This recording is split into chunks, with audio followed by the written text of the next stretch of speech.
If 3x minus k y plus 8 equal to 0 and 9x minus 18y plus 20 equal to 0 have no solution, find k. तो देखिए यहाँ पे दो line की equation आपको दे रखी है। जैसे अगर मैं लाइन की जनरल इक्वेशन मानूं a1x plus b1y plus c1 equal to 0 और a2x plus b2y plus c2 equal to 0, तो जब कभी भी दो लाइन आपस में पैरेलल होती है तो उस केस में उनके बीच में नो सॉल्यूशन होता है, मतलब कोई भी सॉल्यूशन नहीं होता। और लाइन पैरेलल कब होएगी?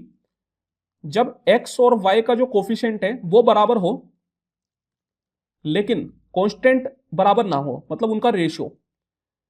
तो a1/a2 जो है वो b1/b2 के बराबर होना चाहिए, लेकिन c1/c2 के बराबर नहीं होना चाहिए। यह कंडीशन होती है नो सॉल्यूशन की। सेम तरीके से अगर इंटरसेक्टिंग लाइन होगी तो वो कब हो पाएगी? जब अपने पास a1/a2 not equal to b1/b2 हो, तो इस केस में अपन को सिंगल सॉल्यूशन मिलेगा। और सिंगल सॉल्यूशन कब मिलता है? जब लाइन इंटरसेक्ट करती है।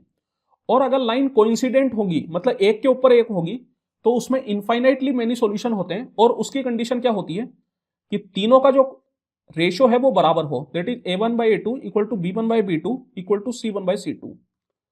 तो इस तरीके से तीनों के ऊपर सवाल पूछे जा सकते हैं, नो सॉल्यूशन, सिंगल सॉल्यूशन या infinitely many solution.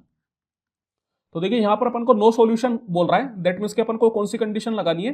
a1/a2 equal to b1/b2 but not equal to c1/c2। तो a1 क्या है? x का कोएफिशिएंट दैट इज 3, और a2 क्या है? यहां पर x का coefficient that is 9। This is equal to, और y का कोएफिशिएंट क्या है? -k। अपन को उनके साइन के साथ लेके चलना है। सेम तरीके से यहां पर क्या है? y का कोएफिशिएंट -18, और ये नॉट इक्वल टू होना चाहिए 8/20। तो आप देख सकते हैं कि 3/9 और 8/20 आपस में बराबर नहीं होंगे। 3/9 कितना हो गया? तो ये हो गया 1/3, और 8/20 कितना हो गया? तो ये तो अगर आप कैंसिल आउट करेंगे 4 से 2 बार में, 4 से 5 बार में, तो 1/3 और 2/5 बराबर नहीं होते। दैट मीन्स की कंडीशन फुलफिल हो रही है। तो अगर मेरे को यहाँ पर k की वैल्यू निकालनी है तो मुझे क्या करना पड़ेगा? शुरुआत के दोनों को बराबर करना पड़ेगा। तो ये माइनस से माइनस आपका कैंसिल आउट हो जाएगा। तो 1/3 इक्वल टू आ गया k/18, तो ये 3 से 6 बार में, तो k इक्वल टू कितना आ गया? 6। तो k की वैल्यू आ जाएगी 6। Option number D.